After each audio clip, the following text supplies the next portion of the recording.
उम्मीद करती हूँ आप सब मस्त होंगे, स्वस्थ होंगे। Welcome back to my channel Bihari Sweety Kumari 1176 में। तो आज जैसा कि आप जानते हैं बीपीएससी टीआरई 3 से रिलेटेड जो भी न्यूज आते रहता है मैं आपको अपडेट करते रहती हूँ, और जो भी आपको प्रॉब्लम होता है मैं उसका सॉल्यूशन लेके आती हूँ। तो आप मेरे चैनल से जुड़ जाइएगा। अगर सब्सक्राइब नहीं किए हैं तो मेरे चैनल को सब्सक्राइब कर लीजिएगा और लाइक और कमेंट जरूर कीजिएगा। तो चलते हैं, आज मैं दो तीन टॉपिक पे बात करने आई हूँ। और सबसे पहली बात तो होगा कि ज्वाइनिंग लेने के बाद आपका फर्स्ट डे स्कूल में कैसा रहेगा, और दूसरी बात है कि क्या डॉक्यूमेंट लगेगा, और तीसरी बात है अकाउंट नंबर और पासबुक के बारे में आपको कहाँ कैसे क्या करना है। तो चलिए चलते हैं। सबसे पहली टॉपिक कि बीपीएससी टीआरई 3 के जो अभ्यर्थी सिलेक्शन हो गए हैं उन लोग खुशी मनाइए, लेकिन जो बीपीएससी टीआरई 3 के अभ्यर्थी जो सिलेक्ट नहीं हुए हैं और पटना के गर्दनी बाग में आंदोलन कर रहे हैं और सप्लीमेंट्री रिजल्ट की जो मांग हो रही है वो सबसे सही बात है। क्योंकि देखिए जो अभ्यर्थी टीआरई 3 में सिलेक्ट हो गए हैं वो बोल रहे हैं कि मैडम हमको इतना दूर ज्वाइनिंग भेज दिया, घर से इतना दूर है तो कैसे जाएं, क्या करें। सोचिए जो टीआरई 3 के अभ्यर्थी अपना जो प्रोटेस्ट कर रहे हैं पटना के गर्दनी बाग में, वो लोग सोच रहे हैं कि अरे कहीं भी दे देता लेकिन मेरा एक नंबर से चूक गया। तो ये नहीं सोचिए कि वो टीआरई 3 के अभ्यर्थी जो हैं पढ़े लिखे नहीं है, अच्छा मार्क्स नहीं आया है। देखिए वो लोग भी बहुत अच्छे शिक्षित होंगे और एक दो नंबर से पीछे रह गए हैं, तो उन लोग का दुख समझिए। और आप लोग को लग गया है जॉब तो आप लोग भी दुख मना रहे हैं कि हमको इतना दूर दिया है उतना दूर दिया है।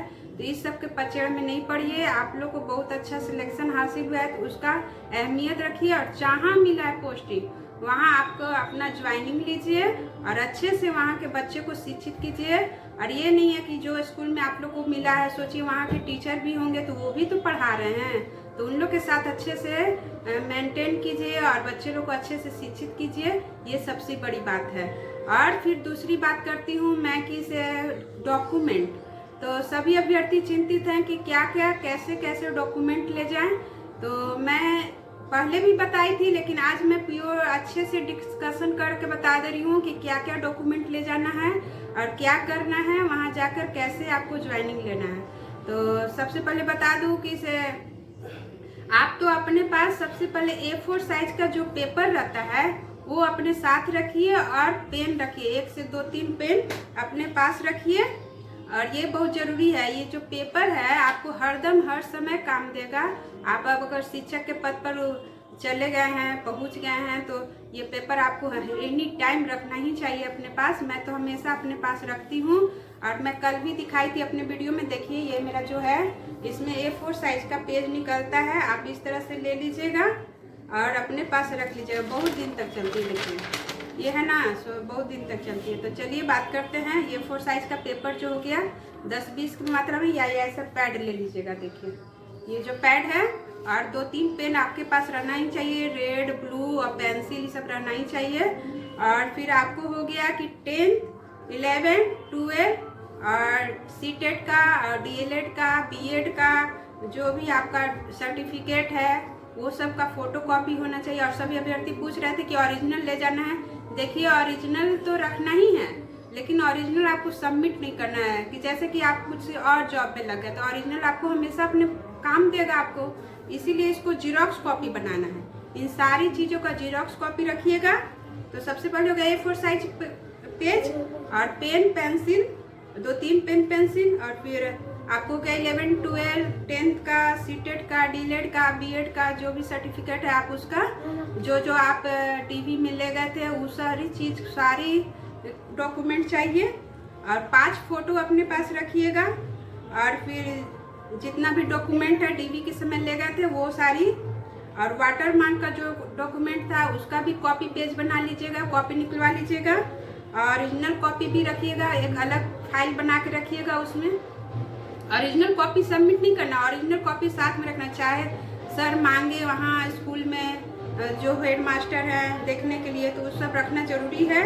फिर आधार कार्ड और पैन कार्ड आपको अपने पास पर्सनल रहना ही चाहिए एनी टाइम। आधार कार्ड और पैन कार्ड जरूर रहना चाहिए। और बैंक का पासबुक भी हाथ में रखिएगा, क्योंकि सर मांगते हैं देखने के बाद। पैन कार्ड और बैंक का पासबुक हाथ में रखिएगा। और टीवी के समय जो लेटर मिला था डॉक्यूमेंट वेरिफिकेशन लेटर, वो भी आपको एक कॉपी रखना है। और ऑफिशियल ज्वाइनिंग लेटर जो आपको मिलेगा, जो आएगा अभी कुछ दिन बाद ही आना सुनिश्चित हो जाएगा कि कितने तारीख से आएगा, तो आपको वो भी कॉपी रखना है। पत्र है और जो पदस्थापना प्रपत्र है वो डीओ ऑफिस से आपको मिल जाएगा। और जो एप्लीकेशन है, देखिए एप्लीकेशन जो लिखना है ना, मैं अपने वीडियो पर आपको डाल दी हूँ, कल ही मैं डाली हूँ, आप उससे देख लीजिएगा। और उसी तरह से पासबुक की, तो भाई पासबुक के ज्वाइनिंग के बाद जो आपको पासबुक दिए थे वो तो रहेगा ही, लेकिन अगर आप ज्वाइनिंग के ज्वाइनिंग लेने जाते हैं तो उस समय जो आपका आईडी बनता है उसमें अकाउंट नंबर जरूर लगता है। तो इसलिए आपको वो नया जो आपको अकाउंट नंबर है वो अपने पास रखिएगा, तो उसमें ज़्यादा आपको आसानी होगी आपको ज्वाइनिंग लेने में भी। और जो आईडी कार्ड बनता है उसमें भी आपको ज़रूरत होती है उस समय। तो कह रहे हैं कि जो अदर स्टेट के हैं तो वो कैसे अपना अकाउंट बनाएं या कुछ भी, देखिए आपको जो पर्सनल अकाउंट है जो चलते रहता है वो ज़्यादा अच्छा सही रहता है। आपको जो सैलरी आएगी वो आपको अकाउंट में आएगी, तो आप उसी तरह का अकाउंट नंबर अपना दीजिएगा जो हमेशा चलते रह रहा है। और जो अदर स्टेट के हैं तो आप चाहते हैं कि ये मेरा बिहार का हो तो आप बिहार का भी बनवा सकते हैं, वो समय मिलता है कि आप इतने दिन तक बना लीजिए। अगर आप नहीं चाहते हैं तो आप ही के अकाउंट में जो आपको अदर स्टेट के हैं तो उसी में आएगा आपको। और जब आपको गवर्नमेंट की सैलरी आने लगती है तो उसमें कन्वर्ट हो जाता है, वो देखते हैं कि अच्छा गवर्नमेंट की सैलरी आ रही है तो उस तरह से अपना अकाउंट बना देते हैं। तो ये हो गई अकाउंट की बात। और फिर तीसरी बात है कि इसे आपको डॉक्यूमेंट हो गया, और फिर एक बात हो गया कि कहाँ कैसे ज्वाइनिंग लेना है। तो ये सारी बातें मैं आपको बता चुकी हूँ। तो अगर आपको मेरी वीडियो अच्छी लगी है तो लाइक कमेंट जरूर करें, और इससे जुड़ी जो भी क्वेश्चन हो आप मेरे कमेंट बॉक्स में कमेंट करें। और आप लोग का दिन कैसा गुजर रहा है, हम मेरे सोच से तो आप लोग का दिन अच्छा गुजर रहा है, क्योंकि सभी को अच्छी खुशखबरी मिली है। और जो बीपीएससी टीआरई 3 के अभ्यर्थी हैं जो पटना में प्रोटेस्ट कर रहे हैं, उन लोग की भी सरकार सुने और सप्लीमेंट्री रिजल्ट दें, ताकि अच्छा रहेगा। जो भी अभ्यर्थी 1-2 नंबर से पीछे रह गए हैं उन लोग का भी भला हो और सबका भला हो, ऐसा मैं सोचती हूँ। और अगर मेरा वीडियो पसंद पड़े तो मेरे चैनल को सब्सक्राइब कीजिए, लाइक कीजिए, कमेंट कीजिए। तब तक के लिए धन्यवाद, थैंक यू।